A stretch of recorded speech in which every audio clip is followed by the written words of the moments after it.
بہت عرصہ پہلے بحیرہ عرب کے کنارے واقع ناریل کے درختوں کی جھنڈ میں ایک پیارا سا سفید خرگوش رہتا تھا جو بہت وہمی تھا۔ ایک دن اپنا کھانا بل میں رکھتے ہوئے اس نے سوچا کہ اگر زلزلہ آ جائے تو میرا کیا ہوگا، پھر تو میں دراڑوں میں دب کر مر جاؤں گا۔ یہ سوچ کر وہ بڑا فکرمند ہوا۔ اتفاق سے اسی لمحے ایک پکا ہوا ناریل درخت سے ٹوٹ کر نیچے گرا۔ ناریل کے گرنے کی آواز سن کر وہمی خرگوش نے ہوا میں چھلانگ لگا دی۔ اسے یقین ہو گیا کہ زلزلہ آ گیا ہے اور زمین پھٹ رہی ہے، اس لیے وہ پیچھے دیکھے بغیر بھاگتا چلا گیا۔ راستے میں اسے ایک اور خرگوش ملا جس نے اس سے بھاگنے کی وجہ پوچھی۔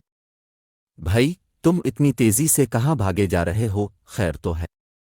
مت پوچھو، بس یوں سمجھو غضب ہو گیا ہے، اس نے بھاگتے ہوئے کہا۔ مگر ہوا کیا؟ کچھ تو پتہ چلے، دوسرے خرگوش نے اس کے پیچھے بھاگتے ہوئے پوچھا۔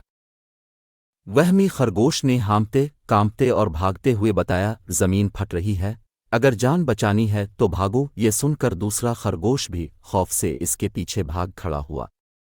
راستے میں ان کو کئی خرگوش ملے جو ان کی بات سن کر گھبرا گئے اور ان کے ساتھ ہو لیے۔ بھاگتے بھاگتے ہرن، بھینس، لومڑی، گیدڑ، بارہ سنگھا، چیتا اور ہاتھی بھی ان کو ملے، اور جب انہیں پتہ چلا کہ زمین پھٹ رہی ہے تو وہ بیچارے بھی بھاگ کھڑے ہوئے۔ ان جانوروں کے بھاگنے کی آوازیں سن کر شیر اپنی کچھار سے باہر نکل آیا اور ان کو روک کر پوچھا، کیا مسئلہ ہے؟ تم سب کہاں بھاگے جا رہے ہو؟ جب اسے بتایا گیا کہ زمین پھٹ رہی ہے تو اس نے سوچا کہ ان سب کو غلط فہمی ہوئی ہے۔ کسی سخت چیز کے پھٹنے کی آواز سن کر یہ سارے ڈر گئے ہیں، اگر میں نے ان کا خوف دور نہ کیا تو پھر یہ سارے تباہ و برباد ہو جائیں گے۔